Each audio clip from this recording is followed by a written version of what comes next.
ላውጣ እችላለሁ፣ ግን መታሰቢያ አድርጉት ብሎ ያሬዶ ከቤተክርስቲያን አባቶች ከጥንታውያንም ከነ ቅዱስ አትናቴዎስም እናሳይሃለን።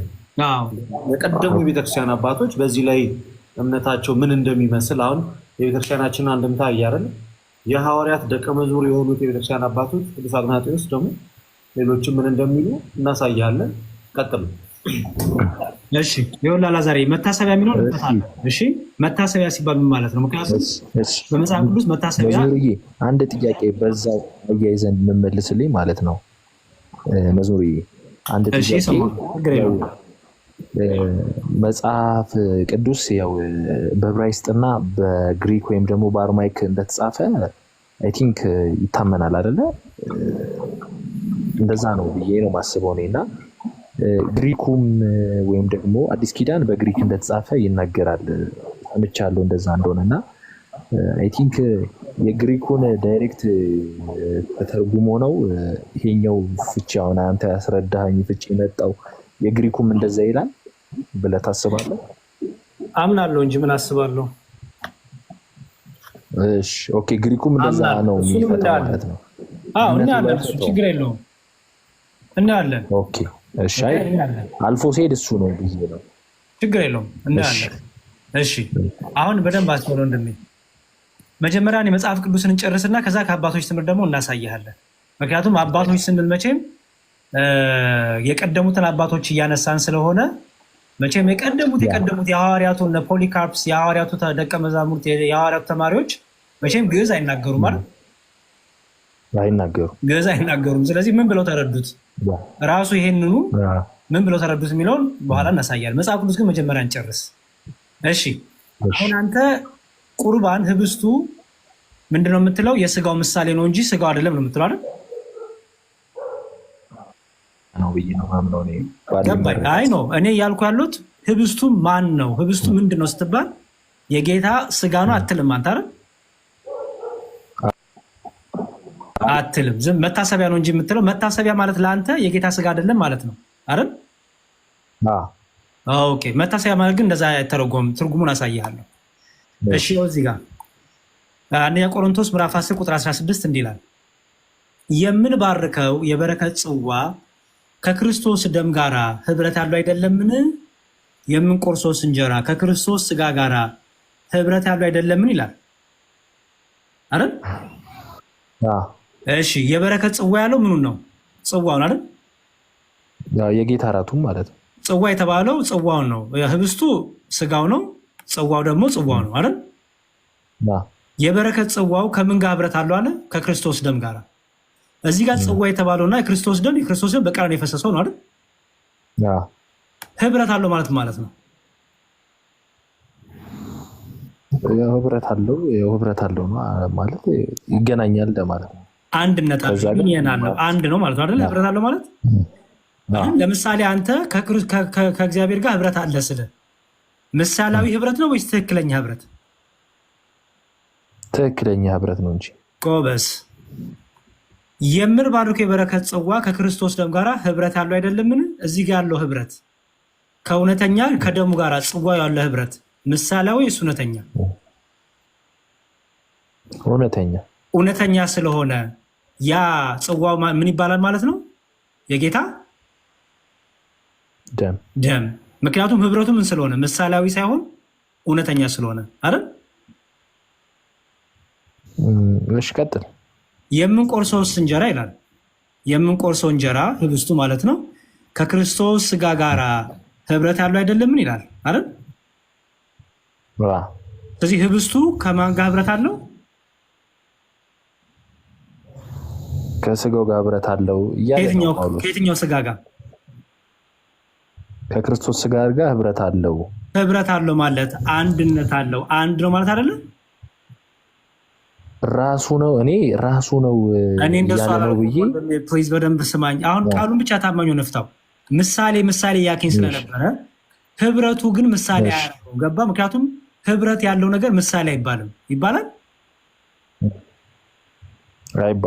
አይባልም። ስለዚህ ያ ህብስት የጌታ ምን ነው ማለት ነው? እውነተኛ ስጋው ነው። ምክንያቱም ከእውነተኛው ስጋ ጋራ ምን ስላለው? ህብረት ስላለው። ያ ጽዋ የጌታ ደም ነው። ለምን? ከእውነተኛ ደሙ ጋር ምን ስላለው? ህብረት ስላለው። ስለዚህ ህብረት የሚለው አንድነትን ያሳያል። አንድነት ስላለው የምትበላው የምትጠጣው የጌታን ስጋና ደም ስለሆነ ከዚህም የተነሳ ምን ይሰጣል ማለት ነው? ህይወትን ይሰጣል ማለት ነው። ኦኬ እሺ መታሰቢያ የሚለውን እንፍታ። እሺ መታሰቢያ የሚለውን እስቲ በዕብራውያን መልእክቱ ያለውን እንፍታ። ከዛ ወደ አባቶች ትምህርት እንሄዳለን። መታሰቢያ የሚለውን እንፍታ። መታሰቢያ ዕብራውያን 10:13 እስቲ 10:3 እንፍታ እና መታሰቢያ የሚለውን ፍታልኝ። እሺ እንዲህ ይላል፣ ህጉ ሊመጣ ያለው የበጎ ነገር እውነተኛ አምሳል ሳይሆን የነገር ጥላ አለውና፣ ስለዚህም በየዓመቱ ዘወትር በሚያቀርቡበት በዚያ መስዋዕት የሚያቀርቡትን ሊፈጽም ከቶ አይቻልም። እንደዚህማ ባይሆን የሚያመልኩት አንድ ጊዜ ነጽተው ከዚያ በኋላ በሕሊናቸው ኃጢአትን ስላላወቁ ማቅረብን በተዉ አልነበረምን ይልና፣ ነገር ግን በዚያ መስዋዕት በየዓመቱ የኃጢአት መታሰቢያ አለ ይላል። አስተውል። በዚያ በየዓመቱ የኃጢአት መታሰቢያ አለ። የኮርሞች የፍየሎች ደም ኃጢአትን እንዲያስወግድ የማይቻል ነውና፣ ስለዚህ ወደ ዓለም ሲገባ መስዋዕትን መባን አልወደድህም፣ ስጋን ግን አዘጋጀህልኝ። በሙሉ በሚቃጠል መስዋዕትና ስለ ኃጢአት በሚሰዋ መስዋዕት ደስ አላለህም ይላል። ኦኬ፣ አሁን እዚህ ጋር በየዓመቱ የኃጢአት መታሰቢያ አለ ማለት ነው። ብሪፍ አልሆነልኝም ሀሳቡ ብዙም። እስቲ አንተ ንገረኝ። እሺ፣ በየዓመቱ የኃጢአት መታሰቢያ ማለት መሰለህ፣ በየዓመቱ ኃጢአታቸውን በደላቸውን እያሰው መስዋዕት ያቀርባሉ ማለት ነው። ያ መስዋዕት ምን የሚያደርግላቸው ነው? በብሉይ ኪዳን ምን የሚያደርግላቸው ነው? ኃጢአታቸውን በደላቸውን ከእግዚአብሔር ዘንድ ይቅርታ የሚያሰጣቸው አይደለ? በብሉይ ኪዳን። ስለዚህ መታሰቢያ የሚለው እዚህ ጋር አሁን ምንድን ነው የሚያሳየህ? መስዋዕቱ ትክክል አይደለም፣ መስዋዕቱ ሌላ ነው ማለት ነው አይደለም? ለምሳሌ በግ ያመጡና ይሰዋሉ አይደለ? በጉ ምሳሌ ነው ወይስ ራሱ በግ ነው? በጉማ በግ ነው። መታሰቢያ ስላልከው ይሄ እኮ የኃጢአት መታሰቢያ ነው ስላልከው በጉ ሌላ ነው፣ በግ አይደለም? እንደዛ አይደለም። ስለዚህ መታሰቢያ የሚለው ጌታ በጣም ጥሩ። መታሰቢያ የሚለውን በዚህ ከያዝከው ራሱ ጌታ ያስተማሩን ቅዱስ ጳውሎስ በቆሮንቶስ መልእክቱ ላይ መታሰቢያ ማለት ምን እንደሆነ ሲፈታልን ስለ ስጋው ደግሞ ያወራበት ክፍል ላይ ልመለሰልና ይህን ከያዝክ በዚህ አንደኛ ቆሮንቶስ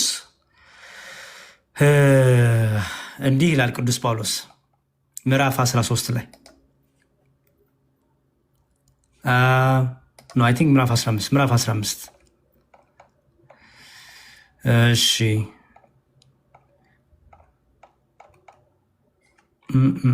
አንደኛ ቆሮንቶስ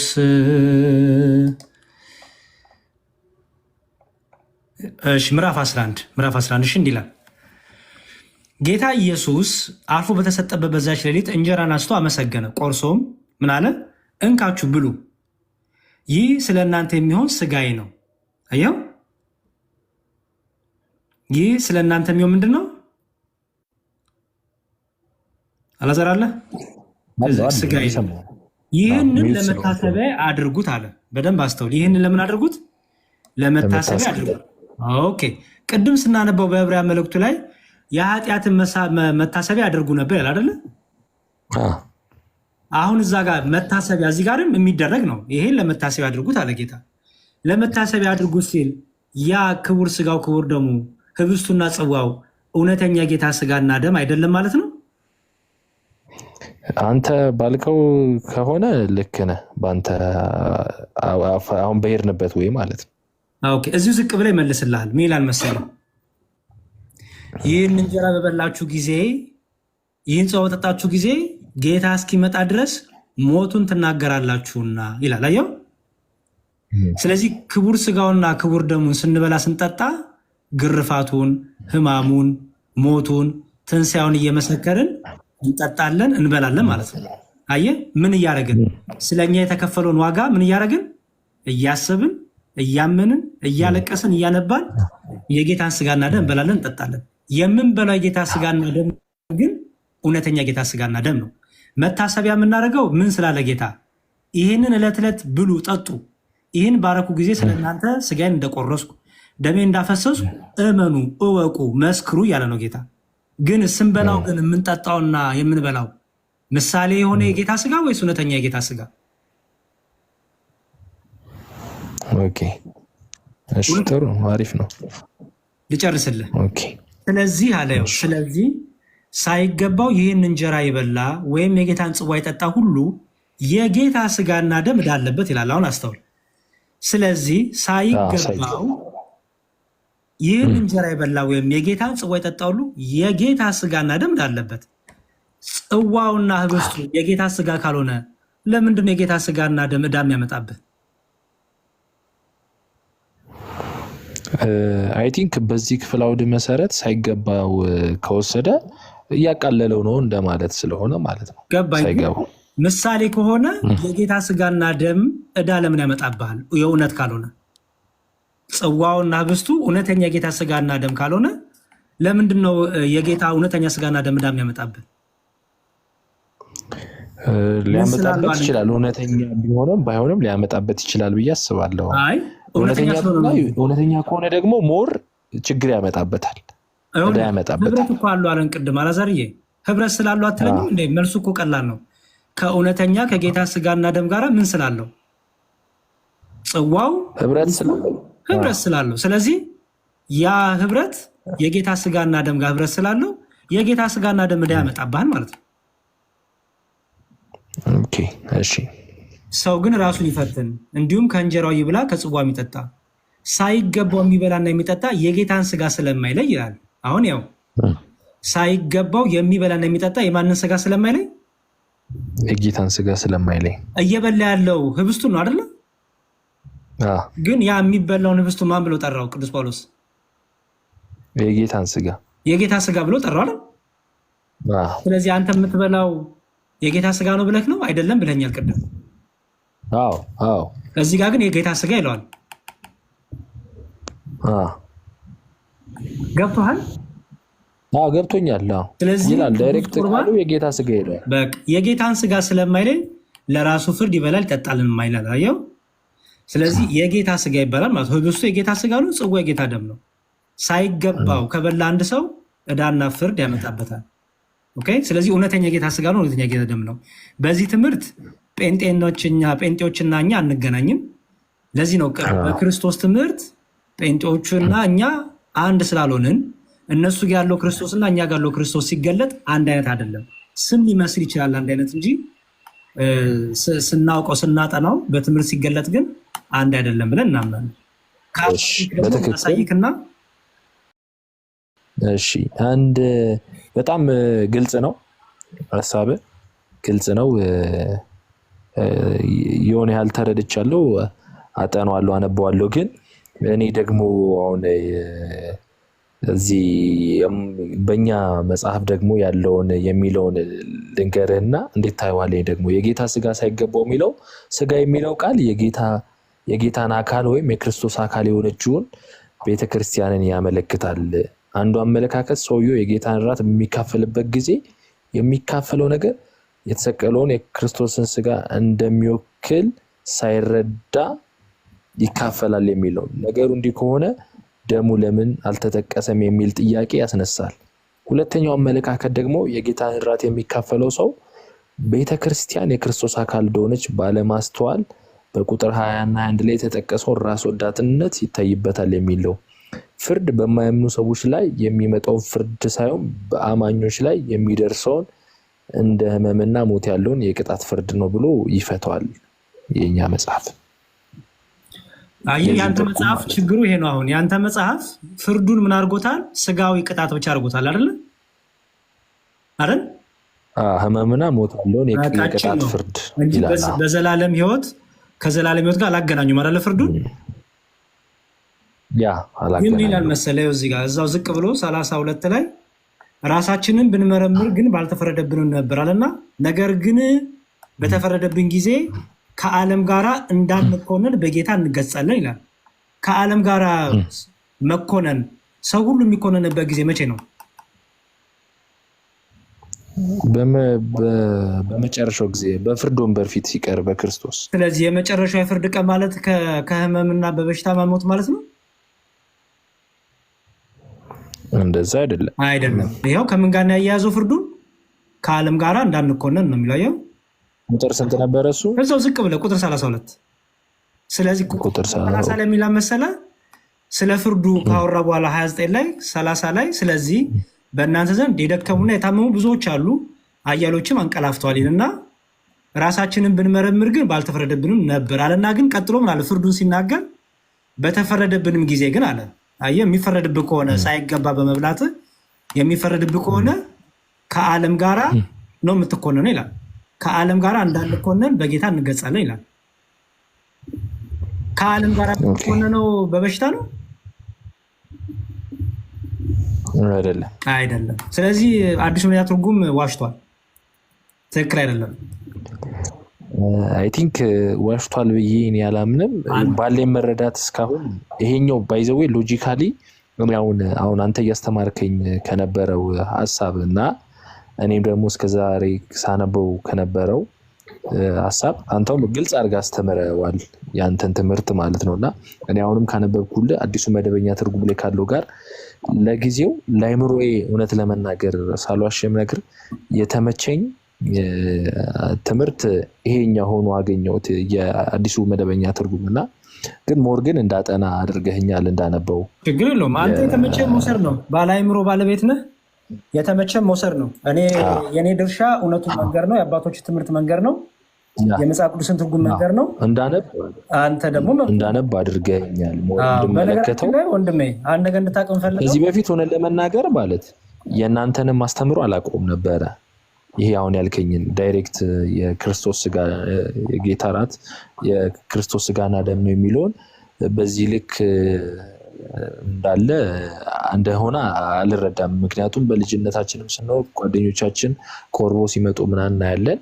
እኛም ደግሞ ቸርች እድሜያችን ሲደርስ የውሃ ጥምቀት ከወሰድን በኋላ የጌታ ራት ስንወስድ አለ እዚህም እዛም አለ ብለን ነው ምናምነው እንጂ በዚህ ልክ ልዩነት እንዳለው አሁን ነው ሞር ያወቅኩት። ምክንያቱም ስለ ኦርቶዶክስ ትምህርት ብዙም ሰርች አድርጌ ስለማላቅ ማለት ነው። እና ችግር የለውም። አንድ ነገር ላሳየና በቃ ልደትም ይቀጥላል። የአባቶች ትምህርት ደግሞ እሱ ያሳያል። እኔ ብቻ ከምናገር የአባቶች አንድ አዲሱ መደበኛ ትርጉም ላይ አንድ ነገር ላሳየ እጅ ላይ ስላለ ጥሩ ነው።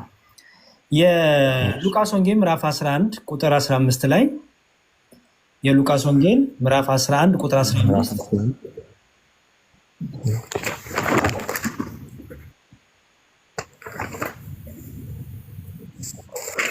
ወይ ደግሞ የማርቆስ ወንጌልን ማውጣት ትችላለህ። ማርቆስ ላይ ማለል ባይዘው ይሄ ሐሳብ ማርቆስ እንደውም ማርቆስ 3 ላይ ማርቆስ 3 ላይ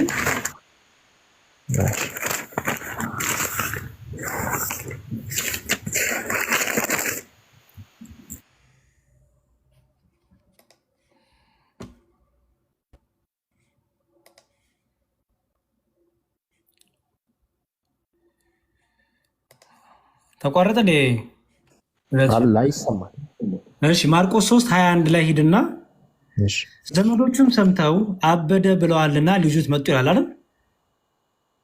ሁኔታውን የሰሙ ዘመዶቹም አእምሮን ስቷል በማለት ይዘውት ለመሄድ ወዳለበት መጡ። ይሄ ንባቡ አይደለም የሚለው መጽሐፍ ቅዱሱ። ችግር የለውም። አእምሮን ስተዋል ይለዋል፣ አበደ ይለዋል፣ ብግዙም አበደ ይለዋል። ችግር የለውም። አሁን ጌታን አበደ ያሉት እነማን ናቸው? በመጽሐፍ ቅዱስ ትርጉም ጌታን አበደ ብለው የተናገሩት እነማን ናቸው? ከዚያም ኢየሱስ ወደ አንድ ቤት ገባ። ዘመዶቹ ነው። በእሱ ያመኑ ወይስ ያላመኑ? ምክንያቱም ብዔልዜቡል አለበትም ብለውታል እኮ አይደለ? እሺ አሁን መደበኛ ትርጉም ብሎ እንደፈታ ኢየሩሳሌም የመጡ ጸሐፍት። በጣም ጥሩ። ዝቅ ብለህ መደበኛ ትርጉም ብሎ እንደፈታው እስቲ አንብበው። ምን ይላል? ማነው አበደ ያሉት ይላል? እሺ ቁጥር 22 ላይ እሺ ላንብብልህ። ትርጉሙን አንብብልኝ። ማነው አበደ ያሉት? ዘመዶቹም ይዘውት ለመሄድ ወዳለበት መጡ። ከናዝሬት ወደ ቅፍርናሆም መምጣታቸው ጥርጥር የለውም። ርቀቱ 48 ኪሎ ሜትር ገደማ ይሆናል። ዘመዶቹ እኮ ማና ማን ይላል? ስፔሲፊክ ስማቸው የተጻፈ ነገር የለም። እሺ የተጻፈበት ሉቃስ ወንጌል ላይ ሄድና አዲስ መደበኛ ትርጉም ይሄንን ብሎ እንደፈታው ላሳየህ። እሺ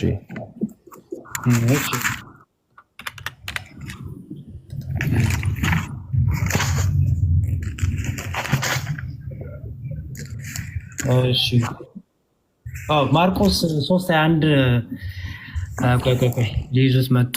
አስታውሰኝ ልደትሻ ጥቅሱን እዚህ ሉቃስ ላይ ነው ያለው።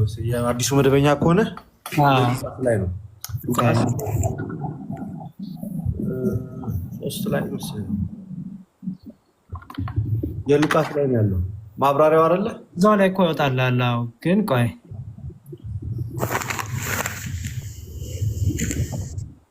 ማብራሪያው ላይ ሉቃስ ወንጌል ጠቅስልሃል። የሉቃስ ወንጌል ማብራሪያ ነው እንደዛ በጣም ደባል ማብራሪያ ያስቀመጠው አግኝተዋል። እዛ ማርቆስ ላይ ሉቃስ ማብራሪያ አለልህ ማለት ነው። አልጠቀሰውም።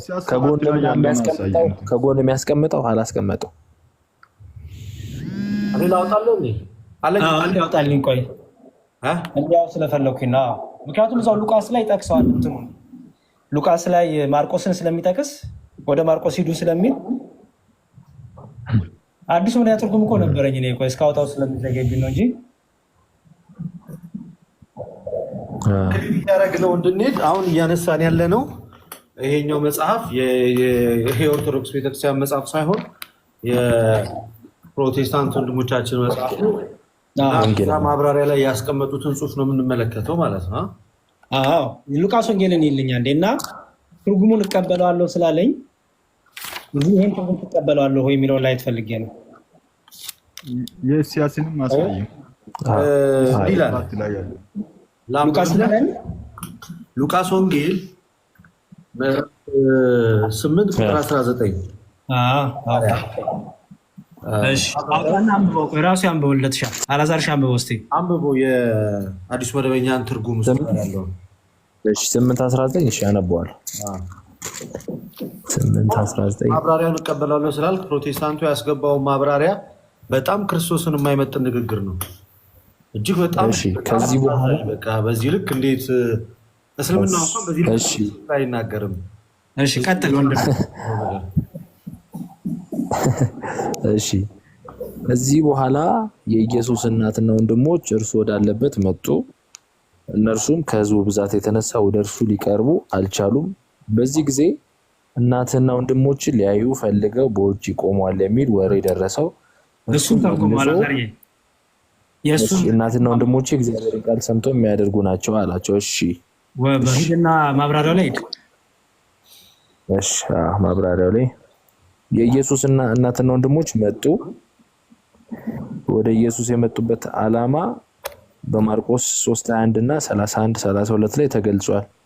ይኸውም አብዷል በማለት ካለበት አስቸጋሪ ሁኔታ ነፃ እንዲሆን ፈልጎ ሳይሆን አይቀርም። ወንድሞቹ ይህንን በተመለከተ በጥንቷ ቤተክርስቲያን የነበሩ ምሁራን ልዩ ልዩ ትርጓሜዎችን ሰጥተዋል። ለምሳሌ ዮሴፍ ቀድሞ ከነበሩ ጋብቻ የወለዳቸው እሱ አይደለም። እሱ ወንድሞች የሚለውን እየፈታልክ ነው።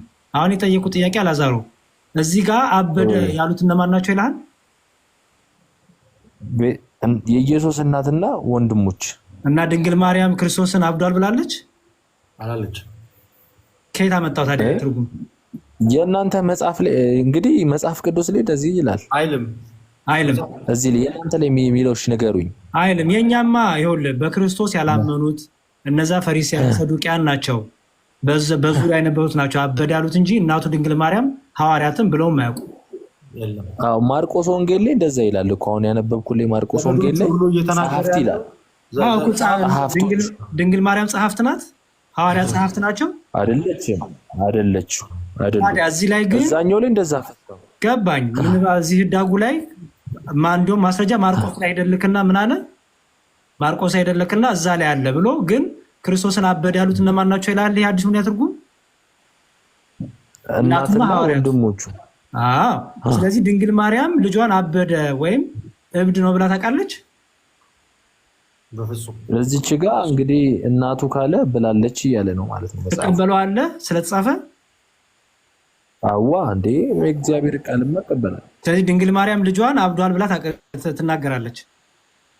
ትናገራለች ሳይሆን ምናልባት ሙሉን አውዱን ስንመለከተው ለምን አለ ተባለ እዚች ጋር በሚያደርገው ነገር አገኘው። ቅድም እኮ ፈሪሳውያንና ጸሐፍት ናቸው ይሄን ያሉት እኮ አልከኝ እኮ ሌላ ታይም ላይ ሊሆን ይችላል እኮ አላዛር። እኛና እናንተ የምንከተለው ክርስቶስ የተለያየ ነው። እኛ በመጽሐፍቶቻችን ክርስቶስን አብዷል ብለን አናቅም፣ አልተባለምም፣ አንቀበልም። አንተ ይዘኸው የመጣኸው ይሄ ማብራሪያ ግለሰቦች የጻፉት ማብራሪያ ነው። እናንተ ግለሰቦች የጻፋችሁት ማብራሪያ ደግሞ በክርስቶስ ላይ ካላችሁ እምነት ተነስታችሁ ነው። ለዚህ ከሆነ ወደ ትክክለኛ ወደ ክርስቶስ እምነት ኑ ብለን ምንጠራችሁ። በመጽሐፋችሁ ላይ ክርስቶስን የገለጣችሁበት መንገድ በእጅግ በጣም አጸያፊ ቃል ነው። መጽሐፍ ቅዱስ ላይ በስህተት እንዲህ አይነት ድፍረት ቃል በሐዋርያቱም ሆነ በድንግል ማርያምን ተነግሮ ባይታወቅም ግን እነዛ ክርስቶስን ይጠሉት የነበሩት ግለሰቦች አንዴ በአጋንንት መንፈስ ነው የሚሰራው ይሉታል፣ ብዙ ነገር ይሉታል። ልክ ከዛ ሳይድ ቆማችሁን ያወራችሁት እናንተ አሁን ልክ እነዛ ፈሪሳውያን ጸሐፍት ፈሪሳውያን በቡኤል ዜቡል መንፈስ ነው የሚሰራው፣ በአጋንንት መንፈስ ነው የሚሰራው፣ ሕሊናውን ስቷል ብለው እንደሚወቅሱት ማለት ነው። እናንተም ልክ ከነሱ ወገን ቆማችሁ ነው ዛሬ ክርስቶስን እንደዛ ያላችሁ። ድንግል ማርያም የትኛውም ቦታ ላይ ክርስቶስ ኢየሱስ አብዷል የሚል ንግግር አልተናገረችም። ይሄንን በብቸኝነት የተናገረው ቢኖር አዲሱ መደበኛ ትርጉም ነው። በብቸኝነት በታሪክ ውስጥ የትኛውም የቤተክርስቲያን አባት እንደዛ ብሎ አልተረጎመውም። ሉቃስ ወንጌል 8:19 የትኛውም የቤተክርስቲያን አባት አሁን የእናንተ መጽሐፍ ያስቀመጠውን ጽሑፍ አላስቀመጠም። ለዛ ነው የእኛ እና የእናንተ ክርስቶስ ልዩነት ብሎ ያሬድ ያሳየ። እናንተ አብዷል ብላችሁ የምትከተሉት ክርስቶስን ነው፣ እኛ እሱን አናውቀውም። ሲጀምር ልክ የቁርአኑን ኢሳ ኢየሱስ እንዳልሆነ ሁሉ ስንናገር እሱ ኢየሱስ አይደለም። በቃ መሐመድ እዛው ቁርአኑ ላይ የፈጠረው የደረሰው ኢሳ ነው እንጂ ኢየሱስ አይደለም። ከድንግል ማርያም የተወለደው ኢየሱስ አይደለም። በቁርአኑ ላይ ሴም ቲንግ እዚህ መጽሐፍ ላይ እናንተ አብዷል ብላችሁ የጻፋችሁት እዚህ መጽሐፍ ላይ ያለው የመጽሐፍ ቅዱሱ ኢየሱስ ክርስቶስ አይደለም። በመጽሐፍ ቅዱሱማ ያለው ኢየሱስ ክርስቶስ በአንደበቱም ትሁት የሆነው ክርስቶስ ኢየሱስ ነው እንጂ ሕሙማንን የሚፈውስ ነው እንጂ ራሱ የታመመ ክርስቶስ አይደለም። መጽሐፍ ቅዱስ ላይ ያለው ይህንን ነው እቀበለዋለሁ የምትለው። እንደዚህ ብሎ በዚህ ቶን እኮ አብዷል ያለ የለም። አብዷል ብሎ መጡ ብሎ የተጻፈው እንጂ እኛ አብዷል አላለም። አልክ እኮ ድጋሚ ያወጣና አንብበው። ልደትዬ ልነግርህ እኮ ነው እኮ አሁን እኮ እኔ ወይዘዌ ሪላክስ ነው ማድረገው በእንደዚህ አይነት ነገሮች ላይ ብዙም ኖርማል ነው ማለት አላመናፍስም፣ አላካብድም ነገሮች። አላዛር ሪላክስ ማድረግ ጉዳይ ሳይሆን ትርጉሙን እቀበላለሁ ብሏል። ትርጉሙ ላይ ደግሞ እኛ ይኸውልህ ቃሉ እኮ የለም አላለም። ቃሉ አለ። ቃሉን የተናገሩት ግን ክርስቶስን የሚሰድቡት በክርስቶስ ያላመኑ የሚሰድቡት የሚያላግጡበት ናቸው የተናገሩት። ቃሉ እኮ አለ። መደበኛ ትርጉሙ ግን ቃሉን ለማሰጠው ይሄን ቃል የተናገሩት እናቱ ድንግል ማርያም እና ወንድሞቹ አይደለም። ድንግል ማርያም ልጇ ክርስቶስን አብዷል ያለችበት መጽሐፍ አለ ወይ? ከየት አመጡት ይሄን ትርጉም? አሁን እኮ ቃሉ አብዷል ከማለትም አልፎ እኮ አጋንንት አለበት ይሉታል እኮ ያላመኑት የሚያሾፉበት የሚያላግጡበት እሱ አይደለም ችግራችን። ችግራችን ትርጉሙ ላይ ታች ድንግል ማርያምና ወንድሞቹ ናቸው ደግሞ አብዷል ያሉት ይላል። ድንግል ማርያም በየትኛው ስፍራ ላይ ነው ልጇ ክርስቶስን አብዷል ብላ የምታውቀው? እኮ እንደዚህ አላት እኮ የኢየሱስ መልስ እኮ እንደዚህ አላት። እርሱም መልሶ እናቴና ወንድሞቼ እግዚአብሔርን ቃል ሰምቶ የሚያደርጉት ናቸው አላቸው። አይደለም ጥያቄ ወንድሜ የጠሱ እንደዛ ሲላቸው ለሱ አይደለም የመለሰላት ደግሞ አላዛር ፕሊዝ ለሱ የተመለሰ መልስ አይደለም። በውጭ በኩል እናትና ወንድሞቼ ይፈልጓል ለሚለው መልስ የተመለሰ ነው እንጂ ለድንግል ማርያም የተመለሰም አይደለም። ሰው አስተውል የምትናገረው ሰው የኛ ጥያቄ ይሄን ድንግል ማርያም ልጇን አብዷል ብላለች ብሎ የተናገረው ይሄ ትርጉም ነው። ትርጉሙን ደግሞ እቀበላለሁ እያልክ ነው አንተ። ትርጉሙ ሲተቀበል ምንም ቢለኝ ይቀበለዋል። ምንም ቢል ትቀበለዋለህ?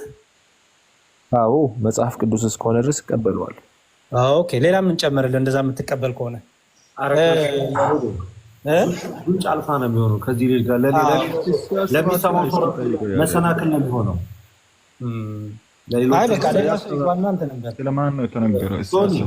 ለማንኛውም ይመቻችሁ።